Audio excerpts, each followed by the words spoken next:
You know somebody moves the needle when people are willing to pay ginormous amount of money. Is that a word? A massive amount of money to see Caitlin Clark play ball. And some of these ticket prices for these games against the Sky and the Wings are pretty unbelievable and pretty eye-opening. The marketplace. So we spent a lot of time discussing whether or not you would pay your rent to watch someone play basketball for 40 minutes. Thousands of people responded with their wallets, purchasing tickets to see Caitlin Clark for more than $3,000, while Angel Reese, despite her enormous social media following, hasn't caused the same ticket craze. As Clark fills gyms across the country, this stark gap between these rookies shows something fundamental about basketball attractiveness and audience investment. Following their separate routes to WNBA prominence, Reese develops her brand using a variety of platforms, including goods and the internet. These two strategies for creating value in women's basketball yield radically different outcomes in the marketplace. So, we talked a lot about attendance last year and ratings, but gate revenue was a massive big deal.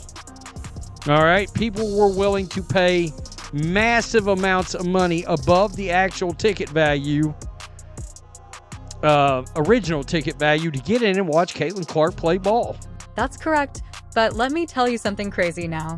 Due to a single player, WNBA tickets are more expensive than courtside NBA seats. Caitlin Clark, these regular season WNBA games in mid-August are being offered at jaw-dropping prices. We're not talking about playoff tickets or finals games. There's some ticket prices from August 22nd against the Minnesota Lynx that the prices are pretty eye-opening. Keep in mind, the closer we get to these games, the higher the prices are. Just a year ago, you could walk up to most WNBA arenas and get decent seats for $20 to $30. Now, fans are spending all of their savings just to be in the building when Clark takes the court. The market has undergone a staggering transformation since Clark single-handedly changed the market overnight. Remember the days when you could see a WNBA game for less than the price of a movie and some popcorn? And of course, most of these teams have already moved games to bigger arenas, because they know what to expect when Caitlin Clark comes to town. But that's crazy. Tickets for the Indiana Fever versus New York Liberty game cost more than $3,433, while Chicago Sky games cost between $3,322 and $3,460. Which is more than most people's monthly rent or mortgage payment. These prices are comparable to those of high-end events like Taylor Swift concerts, but they are for regular season WNBA games that feature an Iowa rookie, age 22. The fact that these are August games that would have had thousands of empty seats prior to Clark's arrival rather than championship or historic matches is quite astounding. I mean, you're talking about a hell of a lot of money on ticket prices for these games. And, even some of these other ones, let's see, $756, $791, $1,300, $1,173, $1,000. There's some for $500. Get them while you can. This change in the economy has totally changed women's basketball. Clark's extraordinary influence has destroyed the entire economic framework of women's sports, and the secondary market aptly captures this craze. Tickets that were once fairly priced are now being resold for 10 to 20 times their face value. There has never been anything like this in women's basketball, and Clark has made supporters anxious about missing history, which drives them to pay anything to get seats. Caitlin Clark is box office. She is a star, and Angel Reese is to be completely believed that there's no hate. They both get along, they're cool with each other, they're high-end competitors, etc. This phenomena is not limited to high-profile games. Tickets for games against less well-known clubs are also rising. Every game becomes a must-see event thanks to the Clark effect. When Indiana comes to town, the owners of the opposition teams rejoice because their arena will be sold out for the first time in years. The rival team sincerely praised Clark for increasing ticket sales. Clark is a basketball unicorn that fans will be delighted to tell their grandchildren they witnessed in person because of her unique playing style, magnetic charisma, and otherworldly talent. A really good feel for when she should take a defender based on who it is. And that time, going to her left, she has that one foul, knows it's important not to pick up the second because she got 2 in the first quarter against Connecticut. Meanwhile, Angel Reese, who joined the league with a sizable fan base of her own, isn't producing a portion of the same level of ticket demand. Angel Reese is now quoted as saying, "I'll look back in 20 years and be like, yeah, the reason why we're watching women's basketball is not just because of one person." She refuses to say Caitlin Clark's name. "It's because of me too, and I want you to realize that." Clark lets her game speak for itself while reuses fashion deals and social media to grow her brand, and the market reacts historically in Chicago. The most shocking aspect of the Clark effect isn't the ticket prices. Rather, it's who is actually purchasing those tickets. When Indiana visits town, the crowd doesn't even resemble your typical basketball audience anymore. Instead, we're witnessing something unprecedented. A player who somehow draws in fans who have never seen a full basketball game in their lives. Sky games without Clark generate average ticket prices, but when Clark's fever comes to town, those same seats suddenly cost thousands. Caitlin Clark declared for the draft a few months ago. The team knew they were getting a megastar. It's Caitlin Clark. We all know that. They are now seeing that the Clark effect. The crowd at any Indiana Fever game these days is a magnetic mashup of celebrities, influencers, families with small children, and casual onlookers who are unable to tell the difference between basic basketball plays. Clark's appeal has exploded through the traditional WNBA fan base, transforming games into what insiders refer to as red carpet events. Remember those awkward empty sections at Indiana Fever games? They vanished. Clark's games are packed with faces you wouldn't expect at women's basketball, like a strong magnet drawing even the most basketball-indifferent people into arenas. She's brought a lot of excitement to this city. Her niece, Robin, lives in Indianapolis and is also a big Fever fan. It's almost a full house every game. It's awesome to see. Obviously, like restaurants and hotels and everything around the city are getting revenue and stuff from coming to see them play. So it's a great time. When Caitlin Clark performs, arenas sell out, concessions explode, and fans flock to see her live. Her presence alone brings the league an unprecedented financial boost for a rookie. These days, Indiana Feverway games are the most popular ticket in every city. Clark has become a cultural phenomenon, in contrast to Angel, and she not only draws in basketball fans, but also cultivates new ones. Many people are unable to identify a starter on the Aces.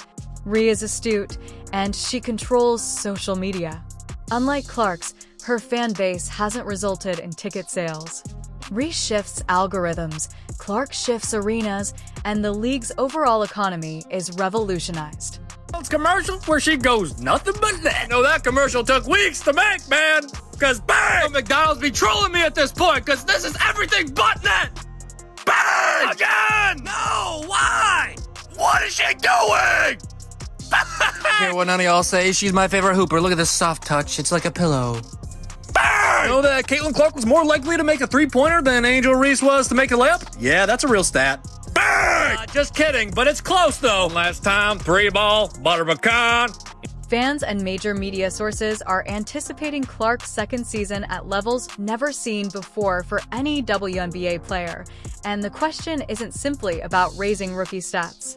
The question is whether this cultural phenomenon can last and whether she can keep attracting large audiences and fans who had previously disregarded women's basketball.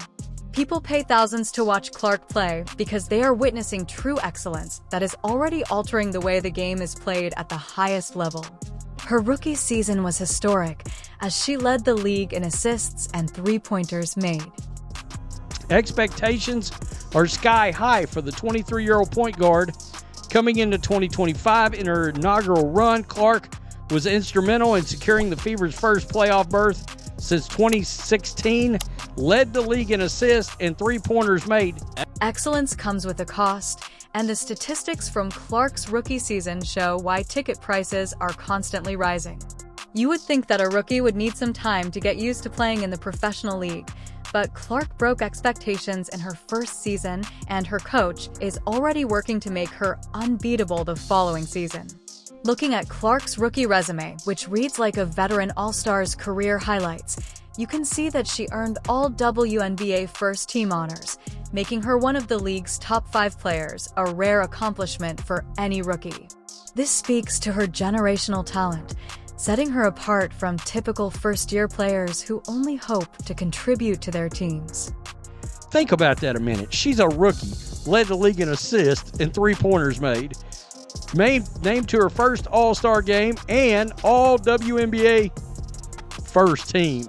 The league's average assist leader totals about 7 assists per game, but Clark surpassed this mark while also establishing herself as an elite shooter.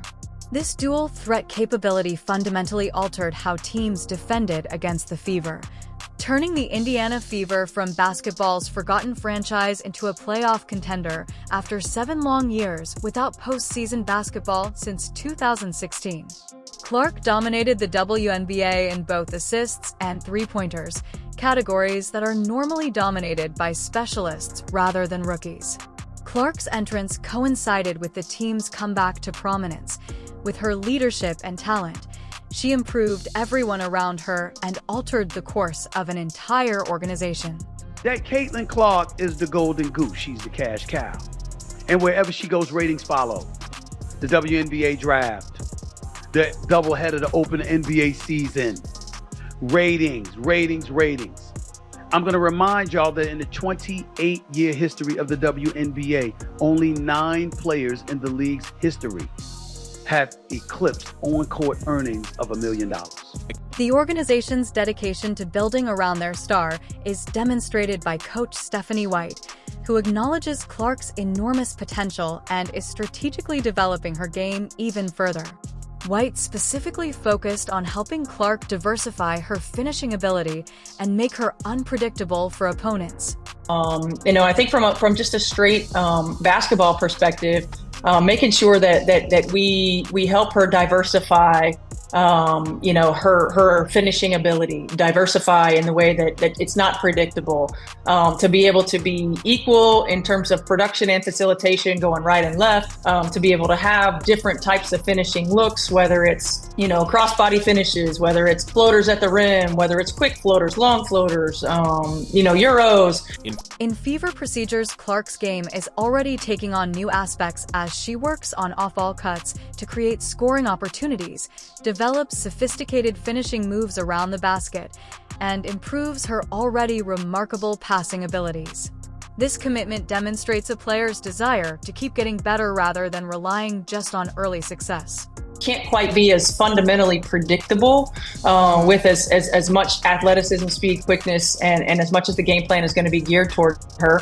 And then I think the challenge for us as coaches is how do we get a rest when she's on the floor while she's playing, right? Like while she's on the floor. And some of that's going to be playing off ball, utilize her as a screener, getting her into action on the 3rd and 4th side instead of the 1st and 2nd, where it's easy to game plan against. The fact that Clark accomplished her rookie feats while still learning the professional game and applying Coach White's technique to become that unsolvable conundrum makes them all the more impressive.